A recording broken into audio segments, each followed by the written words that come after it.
The mating ceremony was supposed to be the happiest day of her life. Vesna had waited 3 years for Cormac to claim her publicly. 3 years of secret glances and whispered promises, and a bond that hummed between them like a living thing. Tonight, before the gathered wolves of Dusk Hollow, he would finally make her his. Instead, he walked past her without a glance and took her sister's hand. "I reject the bond," Cormac announced, his voice echoing through the great hall. "I choose Daciana." Vesna felt something shatter inside her chest. Not just her heart. The mate bond itself, that golden thread connecting her soul to his, snapped like a bowstring pulled too tight. The pain drove her to her knees. No one moved to help her. Her father looked away. Her sister smiled. She had been the last to know. 3 days later, a king arrived from across the frozen mountains. Lorcan of Eisenhold, the cold alpha, enemy of everything her people stood for. He had not come to conquer. He had come to collect. "Marry me," he said. No warmth in his voice, no softness in his winter-gray eyes. "Be my queen." "Why would you want a rejected mate?" "Because rejected mates have nothing left to lose." His gaze held hers. "And I have a use for someone with nothing to lose." He promised no love. He promised no kindness. He promised only power. Vesna said yes. Neither understood how impossible that arrangement would prove to be. The great hall of Dusk Hollow had been decorated with moonflowers and silver ribbon. Hundreds of candles burned in iron chandeliers, casting warm light across the faces of the gathered wolves. Every noble family in the territory had come to witness the alpha heir claim his fated mate. Vesna stood at the far end of the hall in a gown of pale ivory, her dark hair braided with tiny white blossoms. Her warm brown eyes, usually so steady, betrayed her nerves tonight. Her hands trembled at her sides. 3 years she had waited for this moment. 3 years of Cormac promising that the timing was not right, that his father would not approve, that they needed to wait just a little longer. But tonight, the waiting would end. She could feel the mate bond thrumming in her chest, that invisible thread connecting her heart to his. It had been there since her 18th birthday, when she had looked across a crowded room and met Cormac's amber eyes, and known with absolute certainty that he was hers. He had felt it too. She had seen the recognition in his face, the shock, the wonder. He had kissed her that night in the garden, and every secret moment since had only strengthened what lay between them. "You look beautiful." Vesna turned to find her younger sister beside her. Daciana wore deep crimson, her golden hair cascading over bare shoulders. She was always the lovelier of the two, with their mother's delicate features and their father's shrewd eyes. Tonight she looked radiant. "Thank you," Vesna said. "I can hardly believe this is finally happening." Something flickered across Daciana's face, too quick to identify. "Neither can I." The crowd stirred as the main doors opened. Cormac entered with his father, the current alpha of Dusk Hollow, both dressed in ceremonial black. Vesna's breath caught. Even after 3 years, the sight of him made her pulse race. Tall and broad-shouldered, with that mane of dark auburn hair and those eyes like molten gold. The bond sang between them as he approached, but he was not looking at her. His gaze swept across the hall, passing over Vesna as if she were invisible, and settled on someone just behind her. On Daciana. The first tendril of cold dread curled through Vesna's stomach. "Distinguished guests," the alpha announced, his voice carrying through the sudden silence. "We gather tonight to witness a sacred union. My son will now claim his chosen mate." Chosen. Not fated. Chosen. Vesna's chest tightened with growing panic. She watched Cormac step forward, watched his trajectory with growing horror as she realized he was not walking toward her. He moved past her close enough that she could smell his familiar scent, close enough that the bond screamed in her chest, demanding acknowledgement. He did not spare her a glance. Cormac stopped before Daciana and took her hand. No. The word escaped Vesna in a whisper. Before these witnesses, Cormac said, his voice steady and clear, I reject the fated bond that binds me to Vesna of House Valtrin. The hall erupted in gasps. The bond in Vesna's chest convulsed as if struck. I declare it void, unwanted, unmade. Each word was a blade. Vesna felt the golden thread between them begin to fray, felt it tearing loose from somewhere deep inside her where it had taken root years ago. And in its place, Cormac continued, I choose freely. I choose without the compulsion of fate. He lifted Daciana's hand to his lips. I choose Daciana. The mate bond snapped. Vesna heard herself scream, but the sound seemed to come from very far away. Pain exploded through her chest, pain unlike anything she had ever experienced. It was not heartbreak. It was not grief.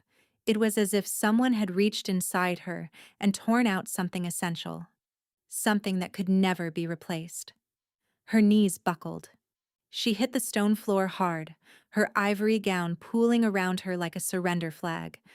Through blurred vision, she saw her father turn his back.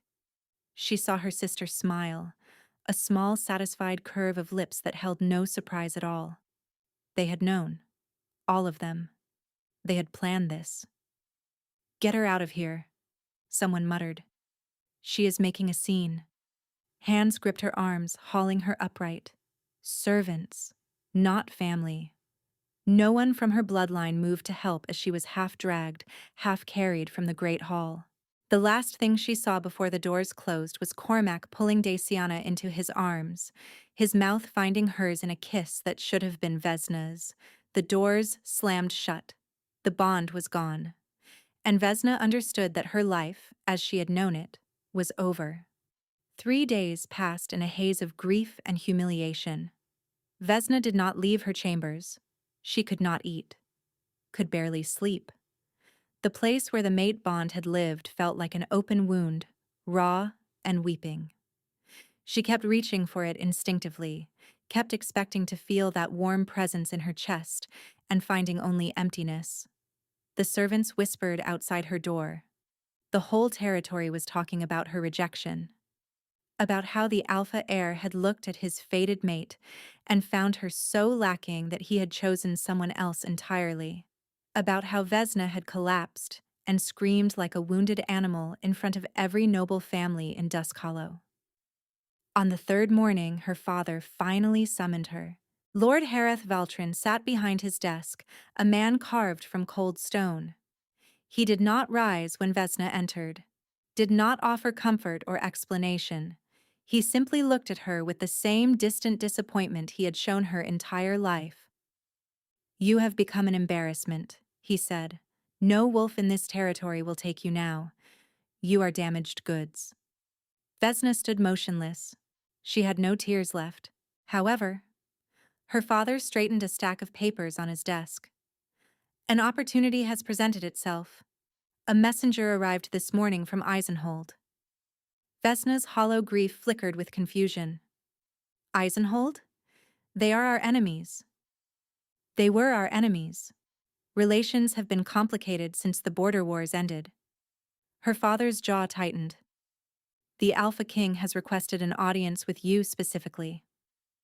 With me. Why? I neither know nor care. What matters is that he expressed interest, and you are in no position to refuse attention from anyone, let alone a king. Her father waved a dismissive hand. You will meet with him this afternoon. Try not to humiliate the family further. The Alpha King of Eisenhold arrived as winter arrives, sudden and absolute and impossible to ignore. Vesna had heard stories about Lorcan all her life. The Cold Alpha, they called him. The Frost King. He had taken his father's throne at 19 after a bloody coup and had held it through sheer ruthless efficiency ever since. His wolves were feared throughout the northern territories. His kingdom was said to be as unforgiving as he was. She expected a monster. The man who entered the receiving chamber was something else entirely. He was tall, taller even than Cormac, with pale silver hair that fell just past his jaw and eyes the color of a frozen lake. His features were sharp and angular, almost severe, but there was a stillness to him that commanded attention more than any display of dominance could. He moved like a predator who had no need to prove his strength, and he was looking at her with absolute focus. Lady Vesna. His voice was deep, quiet, edged with frost. Thank you for agreeing to see me. I was not given a choice, Your Majesty. A flicker of approval crossed those gray eyes. No, he agreed. I suppose you were not. He did not sit, did not engage in pleasantries. He simply studied her with an intensity that made her skin prickle. I will be direct, Lorcan said. I have come to offer you a marriage. Vesna stared at him. Excuse me? You are unmated, rejected publicly by the heir of my rival territory. Your reputation is ruined, your prospects non-existent. He said it without cruelty, simply stating facts. I am offering you an alternative. Why? The question escaped before she could stop it. Why would the Alpha King of Eisenhold want a rejected mate as his queen? Lorcan's expression did not change. Because a rejected mate understands something that pampered princesses do not. She understands what it means to have everything stripped away. She understands survival. He took a step closer. Despite herself, Vesna held her ground. I do not need a wife who loves me, he continued. I need a queen who will not break, who has already endured the worst and emerged standing. You do not know what I have endured. I know you were humiliated before your entire territory and did not beg. His eyes held hers. I know you are still standing in front of me, rather than hiding in your chambers. That tells me enough. Vesna's pulse quickened. This made no sense. Kings did not marry disgraced daughters of minor lords. Kings did not travel across mountains to collect women their rivals had thrown away. What do you gain from this? She asked. A queen who owes me everything. A political statement that will humiliate Dusk Hollow for a generation. And... He paused. Someone who has nothing left to lose. You keep saying that. Because it matters. Lorcan's voice dropped lower. I need someone who will not be afraid to stand beside me. What I face requires courage that comfortable women do not possess. Vesna wanted to ask what he faced, wanted to demand answers, but something in his expression warned her that those answers would not come easily. If I refuse? Then you stay here. He glanced around the modest chamber with barely concealed disdain. You watch your sister become Lady of Dusk Hollow while you fade into obscurity. You spend the rest of your life being pitied or forgotten. His gaze returned to her. Or you come with me. You become queen of the largest territory in the north, and you never feel powerless again. Vesna thought of Cormac's hand in Daciana's, thought of her father's cold dismissal, thought of the empty place in her chest where the bond used to live. She had nothing here, no mate, no future, no one who cared whether she lived or died.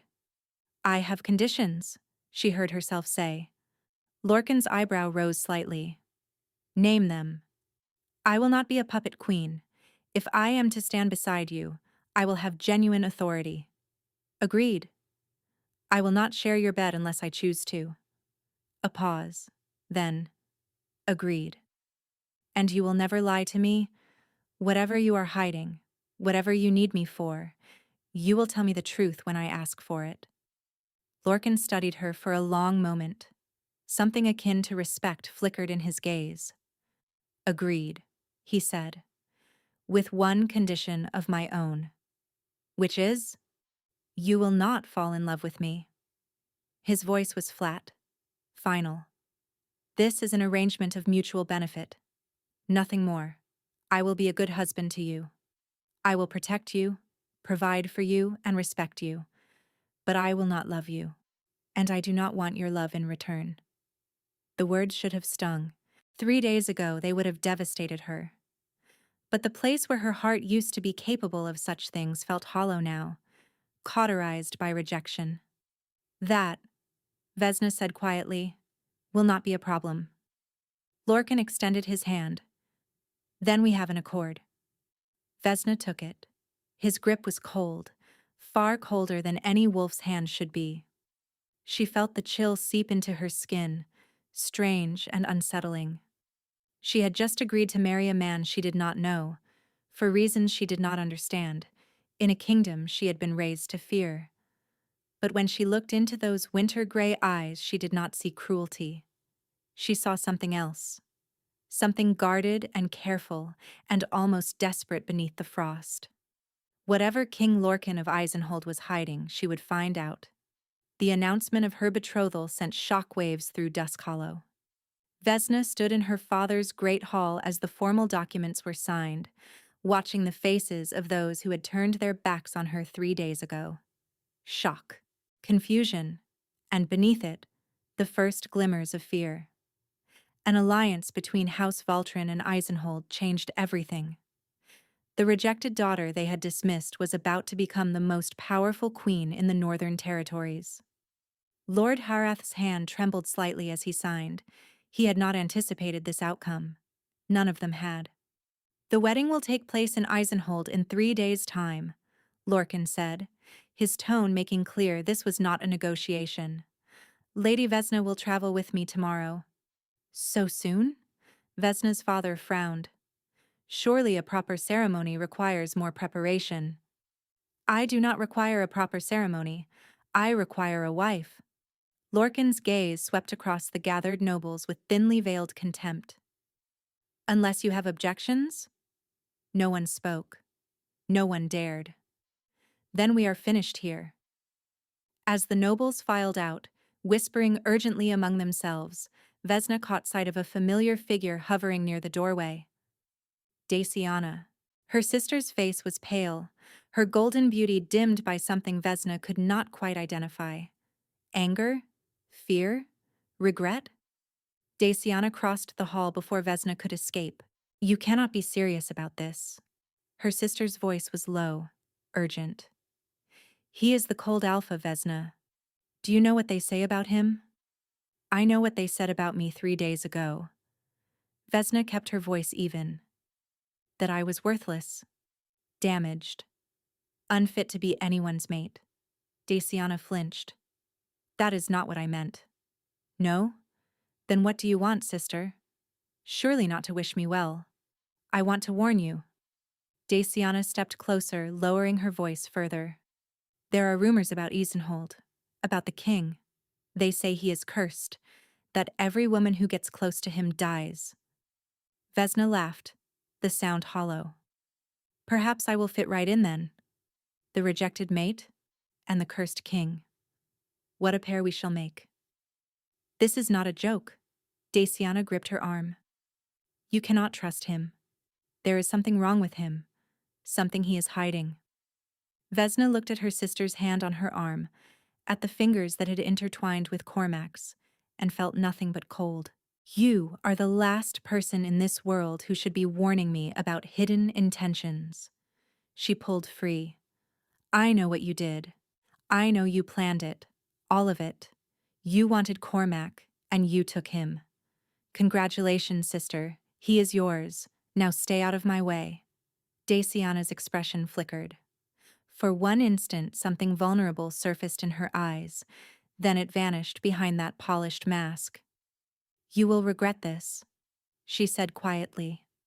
When you discover what he really is, you will wish you had stayed here where it was safe. Safe? Vesna stepped closer, holding her sister's gaze. There is nothing safe about this place. There never was. She walked away before Daciana could respond. The following morning, Vesna's belongings were packed into a single trunk. She had not accumulated much worth keeping. Some clothes, a few books, a locket that had belonged to her mother, the only parent who had ever shown her genuine love before illness took her 7 years past. She was standing in the courtyard, waiting beside the Eisenhold carriage, when the last person she expected appeared. Cormac. He looked haggard. Dark circles shadowed his golden eyes, and his jaw was rough with stubble. The confident alpha heir who had rejected her 3 days ago seemed diminished somehow, uncertain. Vesna. He stopped several feet away as if afraid to get closer. I need to speak with you. We have nothing to say to each other. Please. The word came out ragged. Just give me a moment, before you leave. Vesna should have walked away, should have climbed into that carriage and never looked back. But some wounded part of her, some fragment still bleeding from the broken bond, wanted to hear what he could possibly say. One moment, she said coldly. Speak. Cormac ran a hand through his hair, a nervous gesture she recognized from years of intimacy. I made a mistake. Silence stretched between them. A mistake, Vesna repeated flatly. The bond, I thought. My father convinced me that choosing Daciana was the strategic decision, that a fated mate was a weakness, that choosing freely showed strength. He took a step toward her, but I feel it still. The echo of what was between us. It haunts me, Vesna. She stared at him, waiting for the pain to come, waiting for the grief and longing to overwhelm her. But the place where those feelings should have lived was hollow. You rejected me in front of everyone I knew, she said slowly. You let me fall to my knees while my sister smiled. You chose her, you kissed her. And now, 3 days later, you call it a mistake? I was wrong. Cormac reached for her hand. Let me fix this. Refuse the marriage. Stay here. We can rebuild what we had. What we had? Vesna pulled away from his grasp. What we had was a lie. You knew what you were going to do that night. You let me walk into that hall believing you would claim me. You let me hope. Vesna, please. No. The word came out sharp and final. You broke something that cannot be mended. The bond is gone. I felt it die. And whatever ghost of it you think you feel, I assure you, I feel nothing. It was not entirely true. Some small ember still flickered in that hollow space, some remnant of what had been. But Vesna would burn it to ash before she let him see it. The Alpha King is waiting. She turned toward the carriage. Goodbye, Cormac. He will never love you. Cormac's voice followed her, desperate and raw. He is incapable of it. Everyone knows the curse of Eisenhold. You are trading one heartbreak for another. Vesna paused with her hand on the carriage door. Perhaps, she said without looking back. But at least he was honest about it from the beginning. She climbed inside. The door closed. And as the carriage began to move, carrying her away from everything she had known, Vesna allowed herself one final glance through the window. Cormac stood frozen in the courtyard, watching her go. Beside the main entrance, Daciana had appeared, her face twisted with an expression Vesna could not read. And in an upper window her father observed the departure with the same cold indifference he had shown her entire life. None of them had expected this. None of them had thought the rejected daughter would rise from the ashes of her humiliation and become a queen. Vesna turned away from the window. The past was behind her. Whatever lay ahead in Eisenhold, whatever secrets King Lorcan was hiding, she would face it on her own terms. She was done being the woman things happened to. From now on, she would be the woman who made things happen.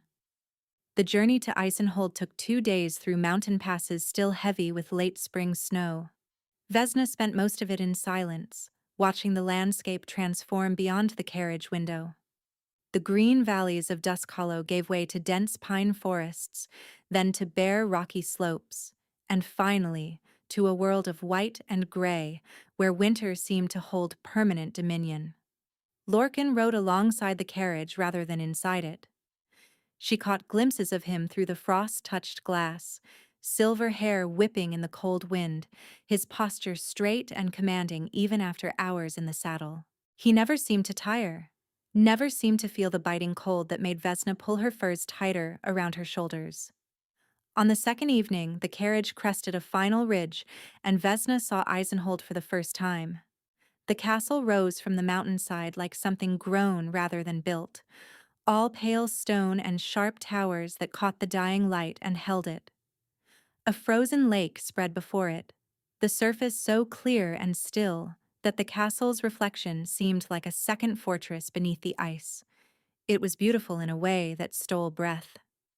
Beautiful and utterly unforgiving.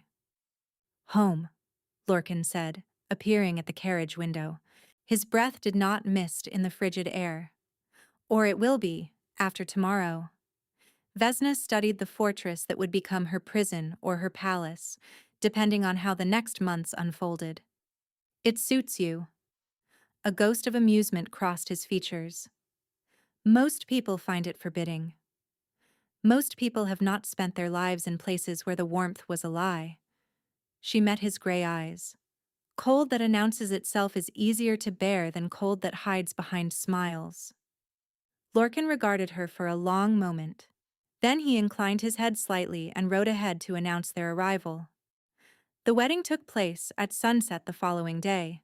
The great hall of Eisenhold was nothing like the warmth of Dusk Hollow. Here the walls were pale stone veined with silver, the chandeliers crafted from crystal that scattered light like frozen stars. No flowers decorated the space. Instead, arrangements of evergreen branches and white winter berries lined the aisle, their sharp, clean scent filling the air. Vesna wore a gown of deep midnight blue, a color Lorcan had specifically requested.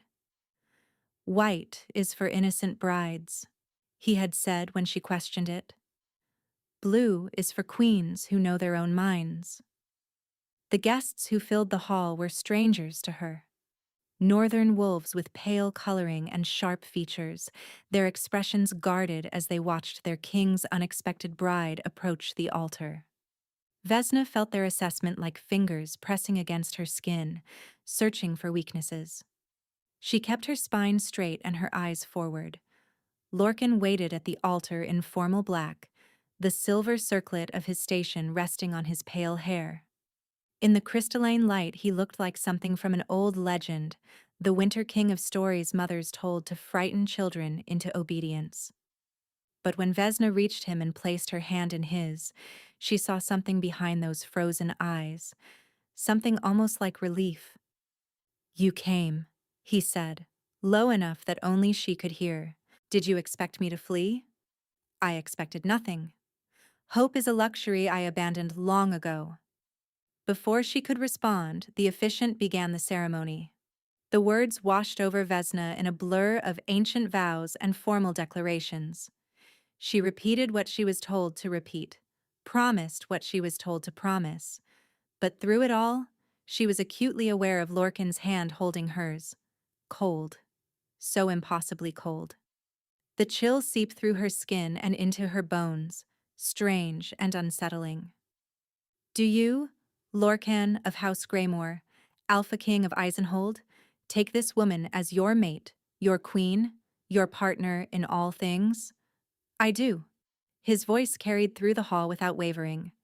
"And do you, Vesna of House Valtrin, take this man as your mate, your king, your partner in all things?"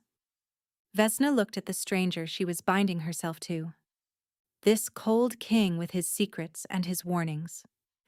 This man who had offered her power and demanded nothing but the absence of love.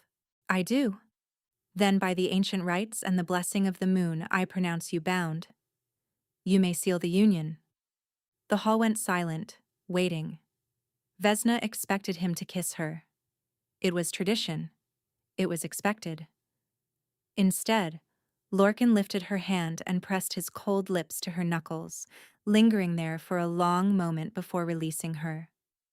"I will not take what is not freely offered," he murmured, "not even before witnesses."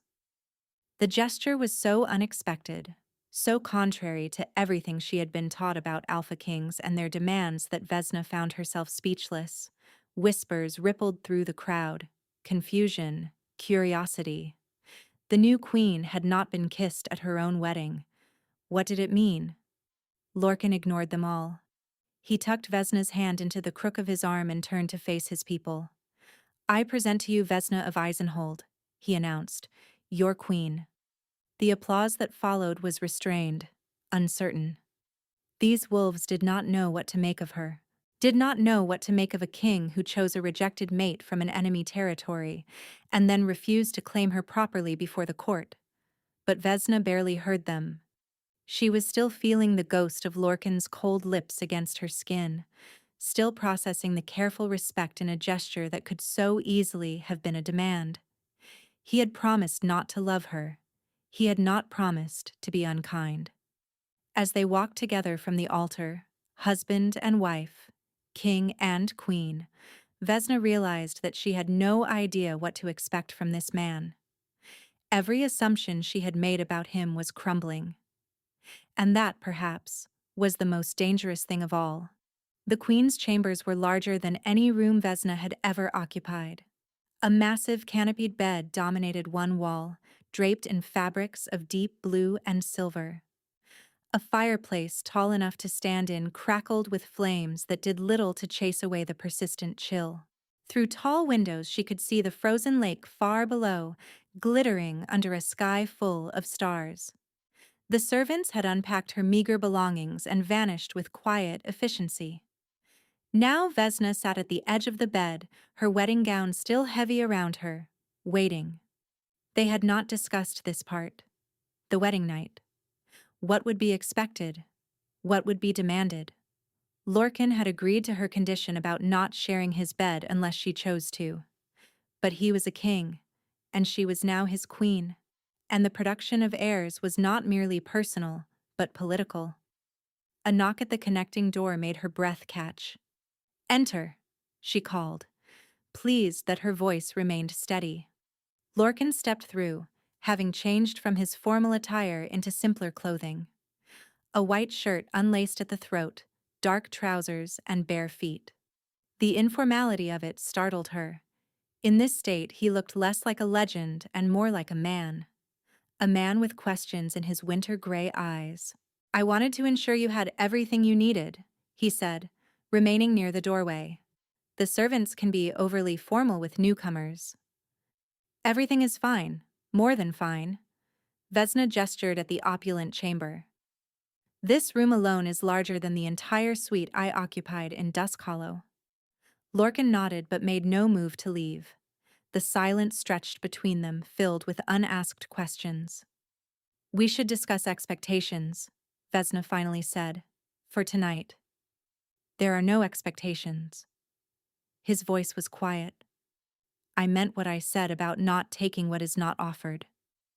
"And the matter of heirs? Surely your council will have opinions about the succession." "My council has many opinions. I am not obligated to share them." He leaned against the doorframe, arms crossed. "When and if we produce children will be determined by mutual agreement, not political pressure." Vesna studied him, searching for the trap. Every alpha she had ever known demanded. They took. They asserted dominance in bedchambers as surely as in council rooms. Yet here was the most powerful king in the northern territories, standing in her doorway, making himself as unthreatening as possible. "Why are you being so careful with me?" The question escaped before she could stop it. His jaw tightened almost imperceptibly. "Because you have already been broken once. I have no interest in breaking you again." "I am not broken." "No." He tilted his head, studying her with that unsettling intensity. "You are wounded. There is a difference. Broken things cannot be mended. Wounded things heal, often stronger than before." Vesna's throat tightened. She had expected coldness from him, expected distance and formality, and the absence of affection he had promised. She had not expected to be seen. "You speak as if you know something about wounds," she said softly. "I know everything about wounds." He pushed away from the doorframe. "Sleep well, Vesna. Tomorrow you meet the court properly, and they will test you in ways you cannot anticipate. You will need your strength." He turned to leave. "Wait." Lorcan paused, not turning back. Vesna's thoughts raced. She did not know why she was doing this, did not know what impulse drove her forward. But the thought of spending her wedding night alone in this massive cold room, with the ghost of her broken bond still aching in her chest, felt unbearable. "Stay," she said. Not for that. Just," she faltered, hating how vulnerable she sounded. "I do not want to be alone tonight." Slowly, Lorcan turned. His expression was unreadable. "You are certain?" "I am certain that I am tired of empty rooms and silence. If this arrangement is to work, we might as well begin learning to be in each other's presence." For a long moment he did not move. Then he crossed the room to the fireplace and lowered himself into one of the chairs before it, stretching his long legs toward the flames. "Then I will stay. For as long as you wish." Vesna released a breath she had not realized she was holding. She moved to the other chair, the wedding gown rustling as she settled into it. The fire crackled between them. Outside, wind howled against the windows. "Tell me something about Eisenhold," she said. "Something the histories do not record." Lorcan considered. "The lake freezes so deeply in winter that the wolves hold races across it. The winner earns a favor from the crown, anything within reason. One year a young female asked for permission to study at the Healer's Academy, a path normally closed to her station. She is now my chief healer." Vesna smiled slightly. "You granted a female wolf access to education? The territories would call that radical." "The territories call many things radical that are simply practical. Talent does not respect bloodlines. Yet you are king by bloodline. I am king because I killed everyone who challenged my claim." His voice was matter of fact. "The bloodline merely gave me the right to make that challenge in the first place." A chill ran through her that had nothing to do with the temperature. "You killed your own family?" "I killed those who would have killed me first." Lorcan's gaze remained fixed on the flames. "My father was not a good man, Vesna. The stories you heard about Eisenhold in Dusk Hollow, the tales of cruelty and barbarism, most of them were true. But they were true of his reign, not mine." "And your mother?" "Died when I was young. Some say of illness. Others whisper my father's name." His jaw tightened. "I never learned the truth. Perhaps I did not want to." Vesna absorbed this glimpse behind the legend. The cold king who had taken his throne through blood. The boy who had lost his mother and never knew if his father was responsible. "We both have fathers who failed us," she said quietly. Lorcan finally looked at her. In the firelight, his sharp features seemed softer, almost human. "Yes," he agreed. "We do." They talked until the fire burned low. Small things at first, then larger ones. Vesna found herself sharing memories she had told no one: her mother's death, her father's indifference, the years of being overlooked in favor of Daciana. And Lorcan listened, offering no empty comfort, simply bearing witness. In return, he spoke of the loneliness of ruling, the weight of decisions that cost lives, the isolation of being feared by everyone around you. When Vesna's eyes grew heavy, Lorcan rose. "Sleep," he said. "I will be in my chambers if you need anything. You do not have to go." The words slipped out, heavy with exhaustion. "The bed is large enough." Lorcan went very still. "I told you I would not share your bed unless you chose it." "I am choosing." Vesna met his gaze. "Not for consummation. But I sleep better when I am not alone. It is a weakness, perhaps. But tonight I am too tired to be strong." The silence stretched. Then Lorcan inclined his head. "As you wish." He crossed to the far side of the bed, maintaining careful distance, and lay atop the covers fully clothed. Vesna slid beneath the sheets, acutely aware of his presence beside her. His cold radiated across the space between them like a winter draft. "You really are freezing," she murmured. "Is this the curse Cormac spoke of?" Lorcan did not answer for a long moment. When he spoke, his voice was distant. Sleep, Vesna. We can speak of curses another time. It should have unsettled her. It should have sent her running. But instead, with the fire crackling and the wind howling and this strange cold king keeping vigil beside her, Vesna felt something she had not felt in longer than she could remember. Safe. She fell asleep before she could examine why. The weeks that followed were nothing like Vesna had anticipated.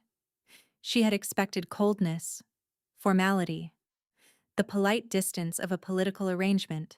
Instead, she found herself drawn into the orbit of a man far more complex than his reputation suggested. Lorcan did not avoid her after that first night.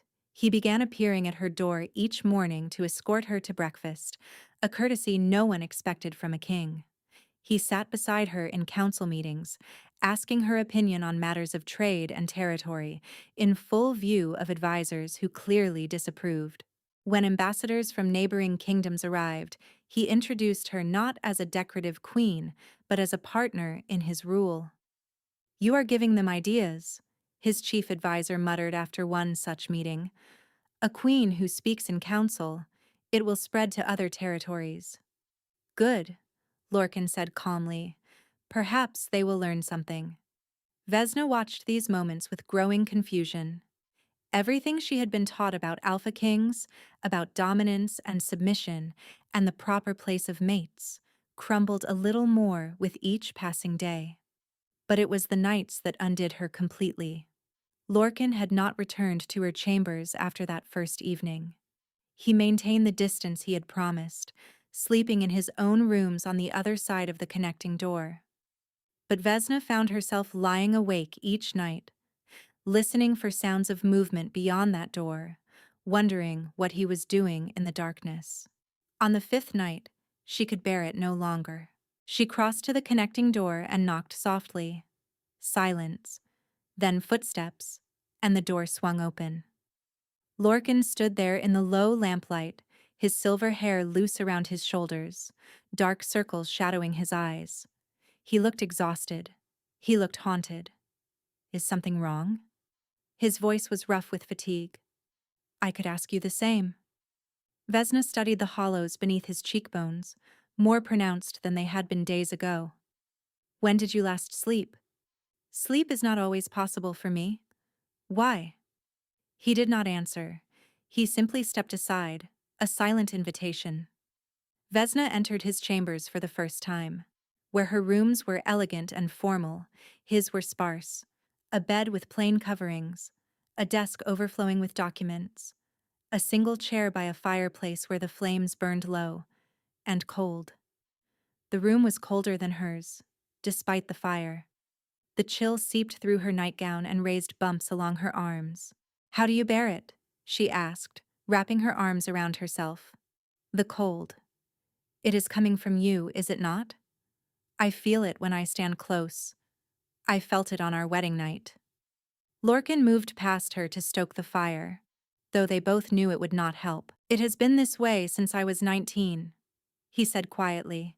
"Since I took the throne. Since you killed your father. Since I was cursed for killing my father." He straightened, his back still to her. "A witch loyal to him laid it upon me with her dying breath. Cold that will never leave my bones. Cold that grows worse with each passing year." Vesna's chest ached with sudden understanding. "Is that why you chose me? Someone already wounded? Already numb? You thought I would not notice? I thought you would not care." He turned to face her, and the raw honesty in his eyes stole her breath. "Most queens want warmth, affection, passion. I cannot offer those things. The cold makes intimacy painful for my partners and eventually impossible for me. Every woman I have touched has flinched away. Every connection has ended in revulsion." Understanding crashed through Vesna like a wave. "You told me not to love you because you did not want to hurt me. I told you not to love me because everyone who has ever loved me has suffered for it." His voice cracked. "The curse feeds on connection. The closer someone gets, the colder I become. The more I care, the more the ice spreads. Vesna should have been afraid, should have retreated to her warm chambers and maintained the safe distance he had tried to create.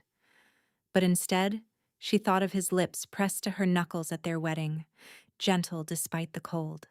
She thought of his careful questions in counsel, giving her voice when no one else would. She thought of the way he had lain beside her that first night, maintaining distance even when she had invited closeness, protecting her from a curse she had not known existed. "You have been fighting this alone," she said. "There is no one else to fight it with." Vesna crossed the room until she stood directly before him. The cold radiating from his body made her skin prickle, but she did not retreat.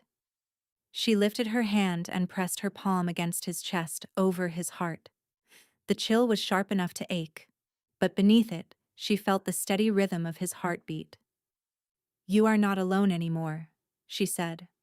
Lorcan's hand came up to cover hers and she felt him tremble. "You do not know what you are saying." "I know exactly what I am saying. I spent 3 years loving someone who did not truly want me, 3 years waiting for him to choose me while he was planning to choose my sister. I know what it is to feel cold, Lorcan. I know what it is to reach for warmth and find nothing there." She met his gray eyes. "You saved me from that fate. Let me help you with yours. You cannot break the curse. Perhaps not. But I can share the weight of it." For a long moment they stood frozen, her warm hand against his frozen chest, the firelight casting shadows across his sharp features. A wall was crumbling in his expression, one she sensed had stood for years. "If you stay close to me," he said hoarsely, "the cold will spread to you. You will suffer. I cannot allow that." "You are not allowing anything. I am choosing." She pressed harder against his chest, feeling his heart quicken beneath her palm. "You gave me choice when no one else would. Now I am giving you the same courtesy." Lorcan closed his eyes. When he opened them again, something raw and desperate flickered in their depths. "This is a mistake," he whispered. But he did not push her away. Instead, slowly, carefully, he covered her hand with both of his and held it against his heart as if it were something precious. As if she were something precious. They stood that way until dawn crept through the windows, neither speaking, neither moving, simply sharing warmth and cold in equal measure. And as the first light touched Lorcan's silver hair, turning it to gold, Vesna realized with terrifying clarity that she had already begun to break the only promise he had asked her to keep. She was falling in love with him. The question was whether that love would save them, or destroy them both. 3 months had transformed everything. Vesna stood at the window of her chambers, watching snow fall over the frozen lake below. Her hand rested unconsciously on her stomach, where new life had begun to quicken just days ago. The healers had confirmed it that morning. She was carrying Lorcan's child. She should have felt joy. Instead, terror coiled through her. Their arrangement had been simple. A marriage of convenience. No love, no emotional entanglement. But somewhere between the council meetings and the quiet conversations by firelight and the nights spent pressed against his frozen skin, those boundaries had dissolved entirely. She loved him. Desperately, completely. In ways she had never loved Cormac. In ways she had not known she was capable of loving anyone. And now she carried his heir. Which meant the political purpose of their marriage would soon be fulfilled. Which meant he might decide he no longer needed her close. "You are brooding." Vesna turned to find Lorcan in the doorway, snow dusting his silver hair. He had been out with the border patrol since dawn, and exhaustion lined his features. But his eyes found hers immediately, and something in them softened. He crossed the room and stood behind her, his hands settling on her shoulders. The cold of his touch no longer made her flinch. Somehow, over these months, she had grown accustomed to it, had even begun to crave it. "The healers told you," she said quietly. "They told me." His hands tightened slightly. A child, Vesna. Our child. You sound almost happy about it. Why would I not be happy? She turned to face him, searching his expression. Because this was supposed to be political. Practical. You made me promise not to love you. I remember what I made you promise. Then you should know that I have failed. The words escaped in a rush, too fast to call back. I love you, Lorcan.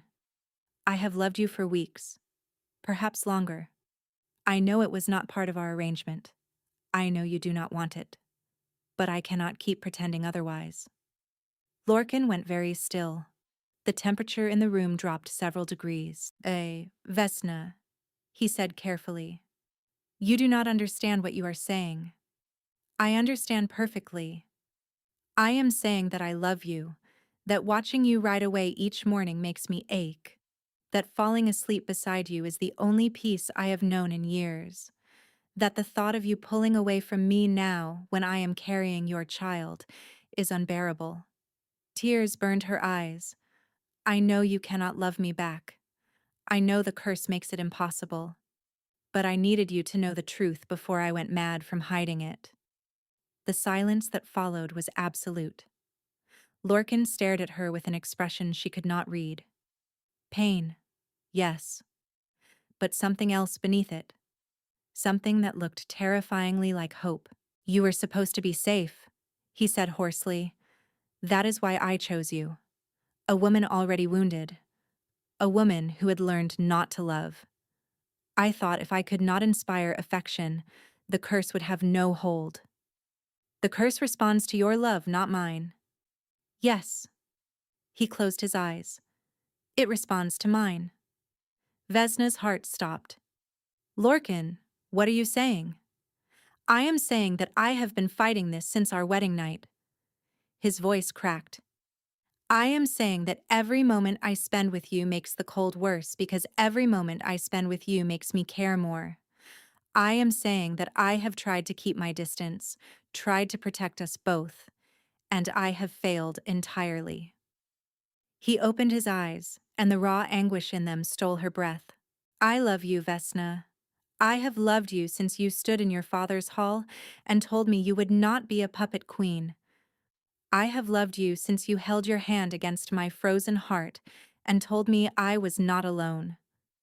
Joy exploded through her chest, bright and fierce. Then Lorcan collapsed. He dropped to his knees with a strangled cry, his hands clawing at his chest. The cold that always radiated from him intensified until frost began forming on his clothing, his skin, spreading outward in crystalline patterns. No. Vesna fell beside him, grabbing his shoulders. Lorcan, what is happening? The curse. His voice was barely a whisper. I told you. When I love, truly love, it kills me. You cannot die. I will not allow it. You have to stop loving me. Take it back. Tell me you did not mean it. Lorcan's frozen hand found her face, cupping her cheek with agonizing tenderness. I would rather die loving you, he said, than live another century without it. No. Vesna's tears fell onto his frost-covered skin. There has to be a way. The witch who cursed you, she must have left a weakness, a counter, something. If there was, I would have found it years ago. His eyes were growing distant, the gray fading toward white. Listen to me. When I am gone, you will be Queen Regent until our child comes of age. The council will fight you. Do not let them win. Stop talking like you are already dead. I am dying, Vesna. I have been dying slowly since I admitted to myself what I felt for you. Saying the words aloud only accelerated what was already happening. She pulled him against her, his frozen body pressed to her warmth. The cold was sharp enough to burn, but she did not let go. I refuse to accept this. Her voice shook with fury. I spent 3 years loving someone who chose my sister. I endured rejection and humiliation and the shattering of a mate bond. I survived all of it. And then I found you. I found someone who saw me, who valued me, who gave me a crown and a voice and a home. I will not lose you now. Do you hear me? I will not. Lorcan's lips brushed her forehead, ice cold.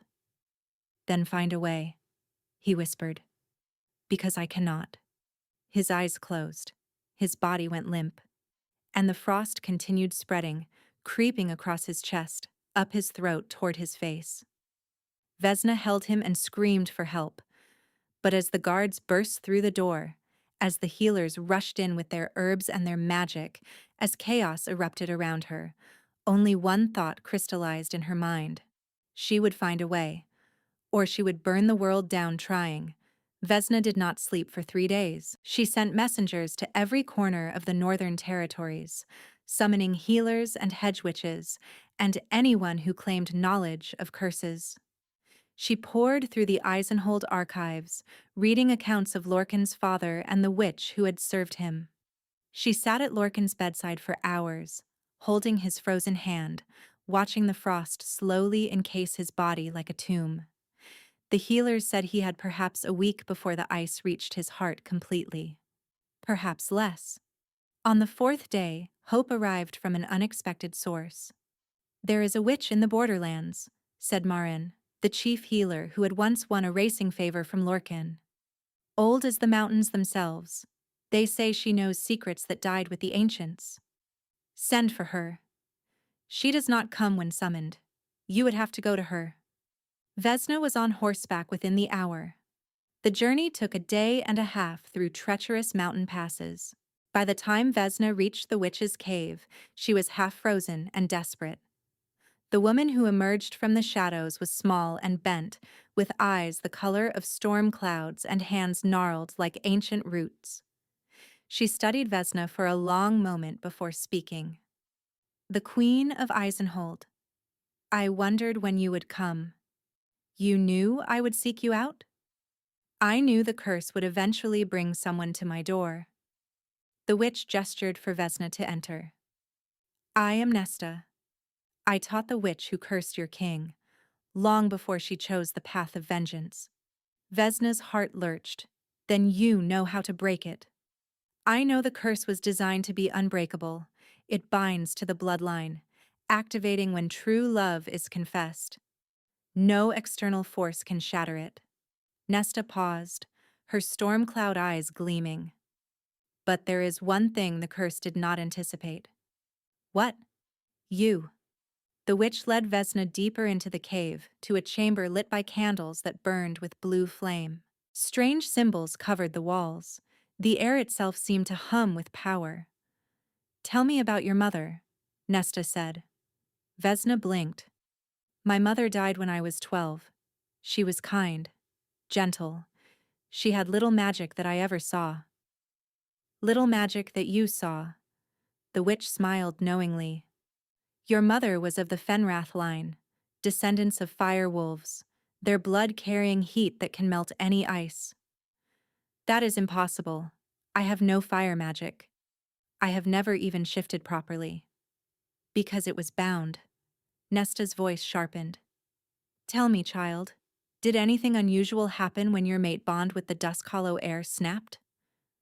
Vesna thought back to that agonizing moment in the great hall. The pain, the emptiness, and beneath it, something else she had been too overwhelmed to examine, a spark, a flicker of heat that had ignited in the hollow where the bond used to be. I felt warmth, she said slowly, just for an instant. The false bond was suppressing your true nature. When it broke, your fire began to wake. Nesta's eyes bored into hers. That bond was never real, Vesna. It was manufactured, implanted by dark magic to keep you from your true mate. The world tilted. What? Someone knew what you were.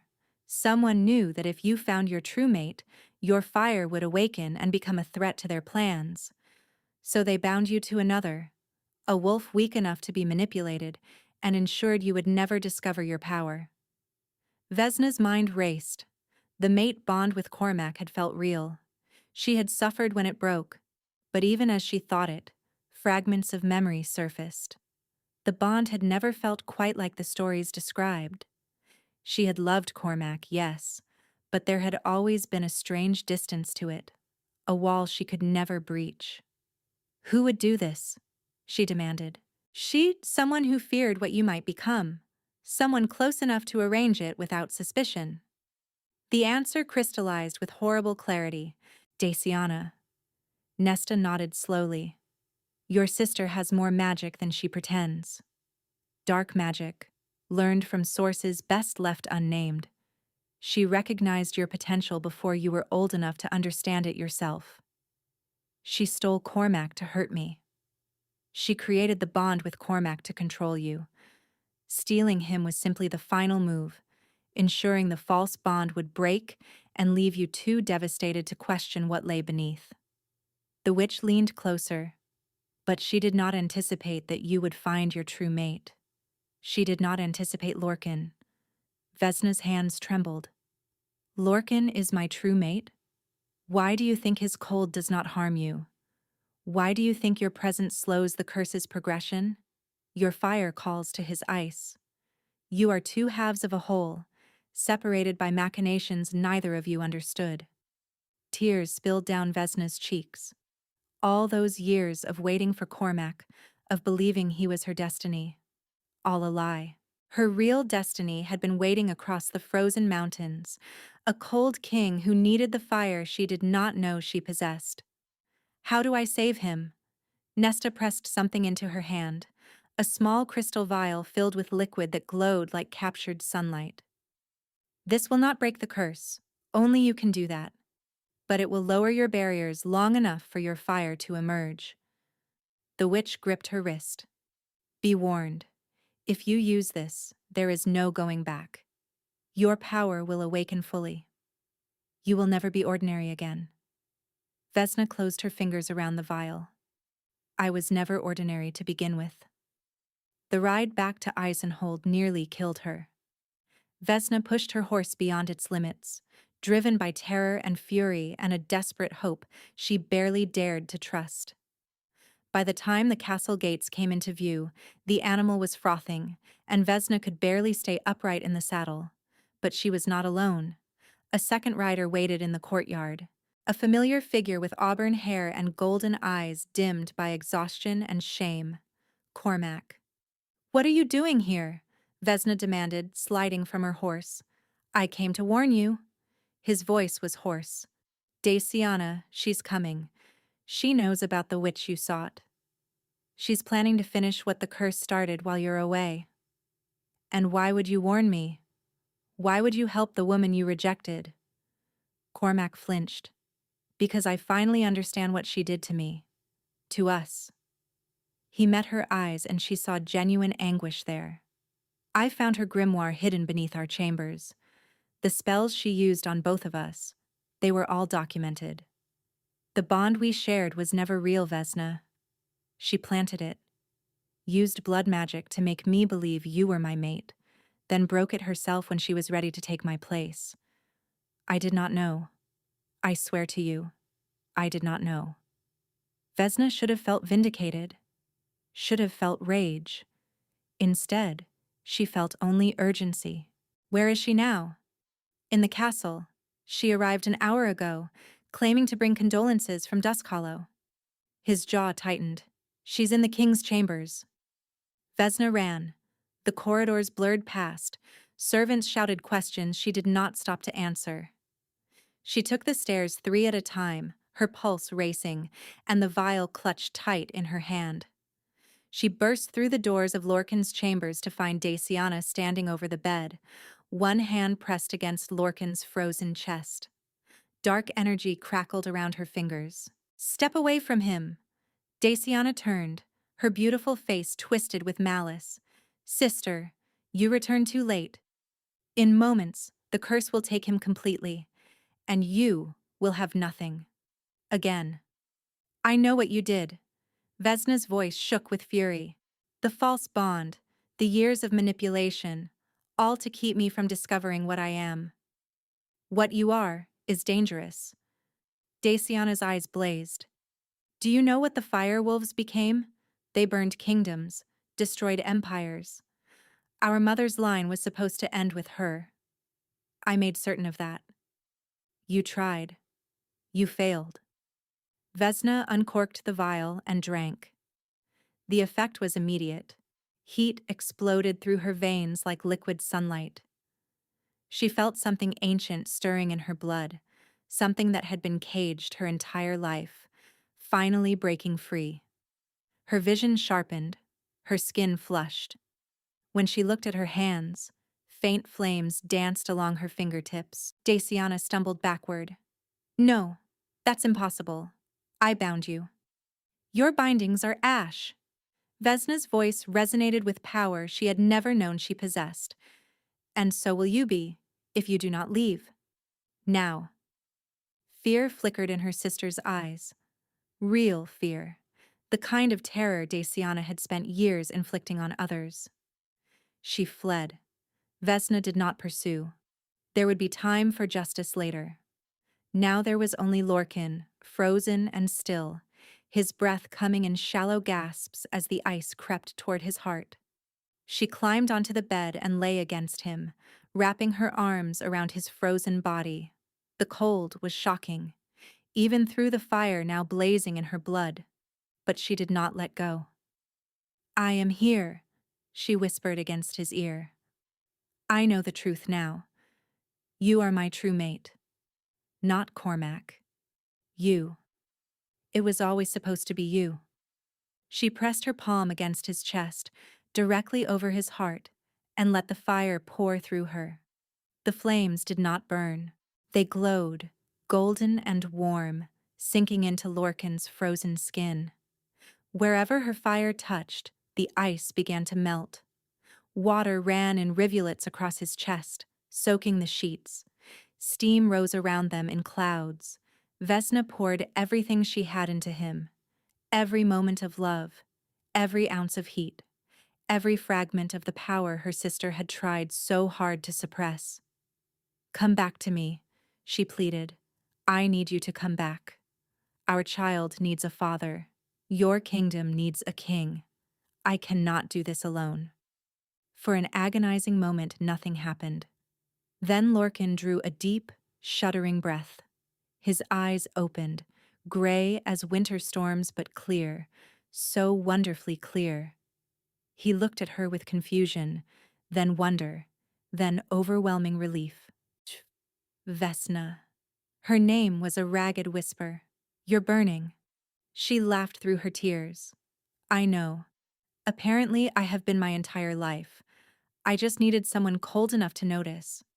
His hand came up to cup her face, and for the first time since she had known him, his skin was warm. Warm. The curse, he said dazedly. I cannot feel it. It's gone. I melted it, along with some of the bedsheets, unfortunately. Lorcan stared at her as if she had hung the moon and stars. Then he pulled her down and kissed her with a passion that left them both breathless. When they finally broke apart, dawn was creeping through the windows. You saved me, he said quietly. We saved each other. Vesna pressed her forehead to his. I would never have found my fire if you hadn't given me a place where I was finally warm. 6 months later, spring came to Eisenhold for the first time in living memory. The eternal snows retreated from the lower slopes. The frozen lake thawed at its edges, revealing dark water that sparkled under the sun. Flowers bloomed in the castle gardens, hardy mountain varieties that had been dormant for generations. Vesna stood on the balcony of the royal chambers, watching the transformation with wonder. In her arms, a baby girl with silver hair and pale gray eyes like her father gurgled happily. She has your stubbornness, Lorcan said, joining them. He wrapped his arms around both of them from behind, his warmth a constant miracle. And your dramatic timing. She arrived in the middle of the council meeting about northern trade routes. The council needed an excuse to stop arguing. Vesna leaned back against him, feeling the steady beat of his heart. A heart that had been frozen for years, now warm and strong, and entirely hers. Much had changed since that desperate night when she had burned the curse away. Daciana had fled to the Eastern Territories, but Cormac had provided testimony of her blood magic along with the grimoire he had discovered, and she was now a wanted criminal across the north. Their father had died in disgrace after the truth emerged about his complicity in hiding Vesna's heritage. The wolves of Eisenhold had embraced their new queen with surprising enthusiasm. A fire wolf on the frozen throne was seen as a blessing, a sign that the long winter was finally ending. And Lorcan, freed from the curse that had isolated him for so long, had become the king he had always wanted to be: fair, compassionate, willing to listen rather than simply command. "Do you ever think about it?" Vesna asked softly. "How close we came to losing everything?" "Every day." His arms tightened around her. "And every day I am grateful that you were stubborn enough to save me anyway." "I prefer determined." "I prefer magnificent." He pressed a kiss to her temple. "My magnificent queen, my true mate, my everything." Vesna turned in his arms, careful not to jostle the baby, and kissed him properly. Her husband. Her king. The man she had never expected to find and could no longer imagine living without. Below them, the ice continued to melt. The world they had known was transforming, making way for something new. They had both come to this marriage broken, rejected, cursed by forces beyond their control. But in finding each other, they had found something neither had dared to hope for. A love strong enough to melt winter itself.